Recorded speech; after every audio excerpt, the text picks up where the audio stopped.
Semana 19 de agosto tenemos noticias, hay un nuevo reporte del Ministerio de Salud, hay cambio en algunas comunas que tienen que retroceder de transición a cuarentena, otras que pasan a transición, lo vamos a estar comentando también. Se pensaba que Ñuñoa probablemente por el aumento de los casos podría volver a la cuarentena, pero no se decretó así. Vamos a estar hablando también de los últimos avances en torno al caso de la familia Calderón, Hernán Calderón, padre e hijo, qué es lo que ha ocurrido ahí. Vamos a estar hablando con un abogado también para ver qué se puede hacer al respecto en torno a la queja de la Fiscalía por cumplir la primera semana de esta prisión preventiva en un centro psiquiátrico privado. Habló la mamá de Hernán Calderón Argandoña, Raquel Argandoña, hoy en el matinal de Canal 13, habló a propósito de su hijo, dijo cosas muy fuertes, por supuesto, y es parte de lo que vamos a revisar hoy día. Y también vamos a hablar de educación hoy día. Le ha costado que sus hijos puedan establecer clases online. Bueno, imagínense lo que puede ser en sectores rurales del país. Eso lo vamos a hablar, de la brecha de la educación que hoy se transparenta, se hace más visible con la cuarentena. Vamos a tomar contacto inmediatamente con nuestro compañero Luis Ugalde. Lucho, ya te vamos a tener que mandar flores, chocolates, no sabemos cómo agradecerte que estés con nosotros de la tarde. Gracias por estar acá.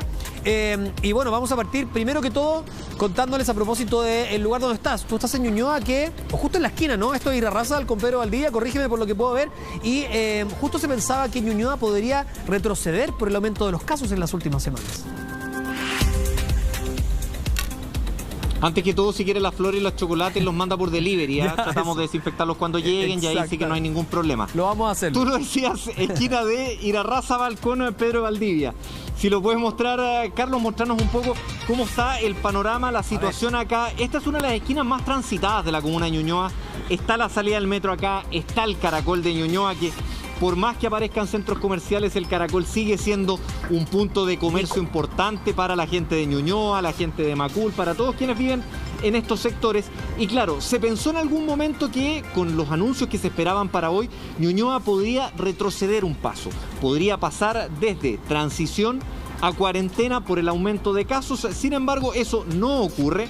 No ocurre, para que no se asuste usted que estaba mirando recién. No, me mira una señora con cara asustada. No ocurre acá en Ñuñoa. No van a pasar desde transición a cuarentena, se mantienen aún en transición. Y claro, existía la preocupación por, primero, el aumento de casos que se ha dado en esta comuna, y además, principalmente, ¿cuál es el indicador que más preocupa? Es el aumento de movilidad. Es mucha la gente que ha salido por el eje Irarrázaval. Es un eje muy comercial Irarrázaval, que tiene puntos bien claves. Plaza Egaña, este sector de acá de Pedro de Valdivia, un poco más abajo en el límite con Santiago, donde se encuentra Irarrázaval con Vicuña Maquena, y además el sector de Plaza Ñuñoa, que si bien la gran mayoría de los restaurantes están cerrados, también es un lugar de mucho comercio. Entonces, eso ha motivado que haya un mayor índice de movilidad en esta comuna y que también hayan aumentado los casos. ¿Qué es lo que dice la autoridad referente a ello? Que también el aumento de casos va muy de la mano con el aumento de testeos. Claro. Recordemos que en la actualidad se están realizando estamos entre 28.000 y 30.000 testeos de PCR diarios. Récord. Cuando estábamos en el pic de la pandemia, o un mes antes, los testeos iban del orden de los 13.000, 16.000, 14.000. Entonces ahora, claro, es un número mayor, y por ello se habla también de que el índice positivo para las autoridades es el índice de positividad, que ha bajado.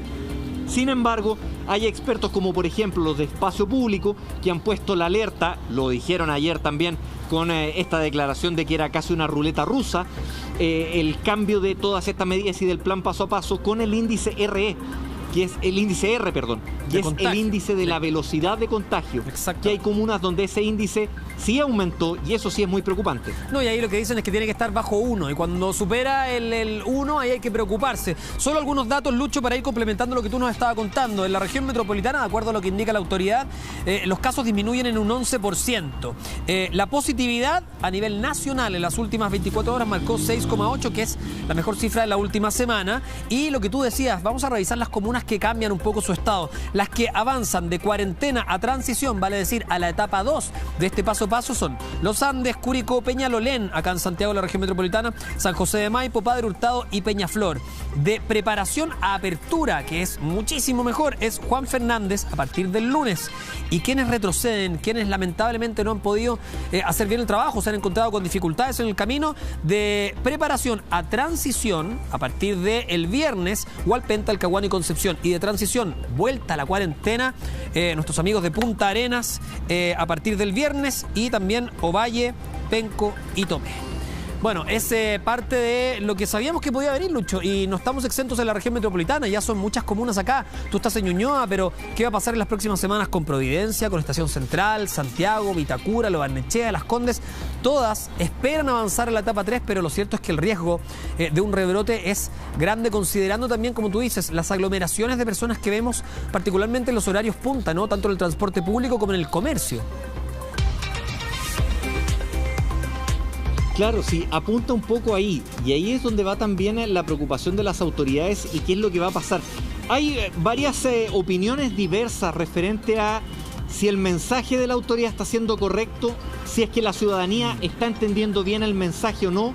Nos tocó estar el otro día, tú lo recuerdas, el día lunes en el Paseo Humada, cuando la señora Edith del kiosco nos decía que vio mucha gente que estaba saliendo sin ningún tipo de necesidad. La autoridad lo que más ha llamado es que la gente trate de no salir. Nos ha tocado ver de que, por ejemplo, tiendas que no son de primera necesidad están llenas y hay mucha gente comprando. Entonces, esa preocupación se está trasladando, y se está trasladando también desde el punto de vista médico.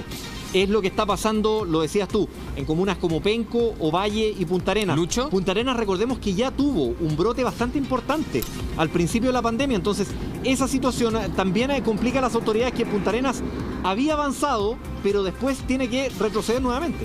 Hemos visto también la otra crisis, la crisis económica, y uno se tiene que poner sin duda en el lugar de las personas que tienen un pequeño comercio. Está en un lugar que es tan típico, Lucho. Los carritos de Irarrázaval, que son insignes en la comuna, son un ícono de la comuna de Ñuñoa. Y uno dice, bueno, son bienes esenciales, probablemente comprar un bolso, una maleta, qué sé yo, como estamos viendo ahí, no sea un bien esencial hoy en día. Sin embargo, cuando uno se pone en los zapatos de la persona que atiende ese local, pucha, que es esencial.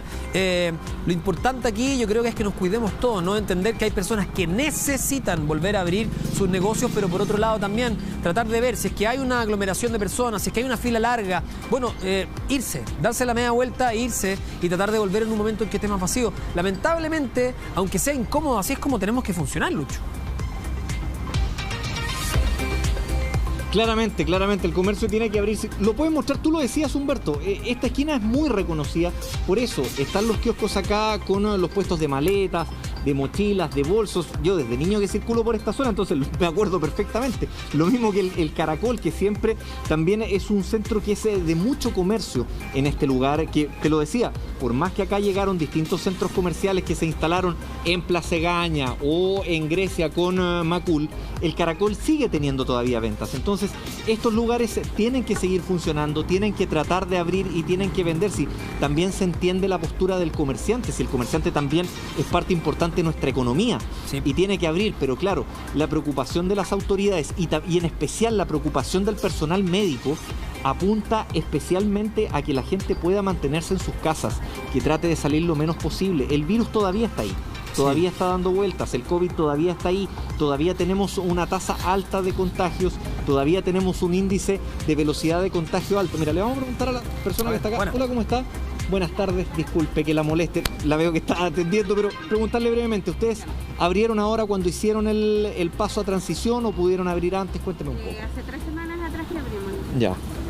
¿Cómo ha estado en general la venta? Sí, no me ha ido mal, gracias a Dios. Es que estuvimos 4 meses cerrado el negocio también. ¿Cómo lo hizo usted en esos 4 meses? Vivir de los ahorros solamente. Lo único que se puede hacer. ¿En este puesto ustedes cuánto tiempo llevan?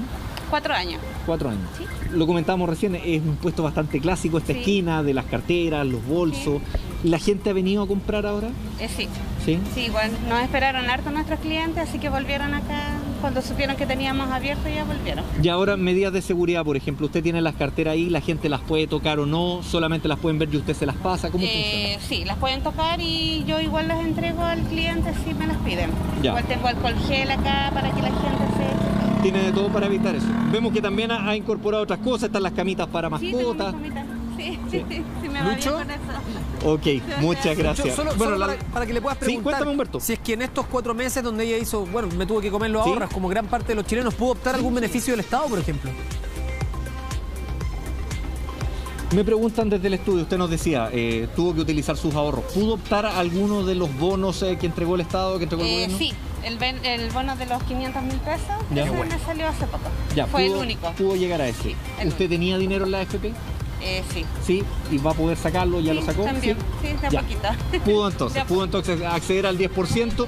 Muchas gracias. Y también a los bonos, este último, el préstamo de 500.000 pesos que también pudo acceder. Pero claro, es un poco la realidad que tienen los comerciantes acá, que han tenido que ir abriendo de a poco para así poder ir de a poco abasteciéndose y volver un poco a su realidad financiera después de estos 4 o 5 meses de haber estado cerrado. Es que es mucho, uno dice 4 y como si estuviera de vuelta a la esquina, pues se nos ha pasado muy rápido, pero lo cierto es que es mucho tiempo con el único sustento que tienen estos locales cerrados. Lucho, vamos a cambiar de tema, nos quedamos con esta imagen que aparece en pantalla también, que desde el viernes, vale decir desde pasado mañana, el toque de queda comienza un poquito más tarde, 1 hora más, a las 11 de la noche. Vamos a conocer ahora y lo vamos a conversar también con Luis Ugal de los últimos antecedentes en torno al caso que hay de violencia intrafamiliar, de esta acusación de parricidio frustrado de Hernán Calderón hacia Hernán Calderón Argandoña, su hijo. Hay polémica por esta prisión preventiva, son 120 días de investigación y supuestamente estos primeros 7 días él pudo volver a este centro psiquiátrico privado que se ubica en la comuna de La Reina para estabilizarse.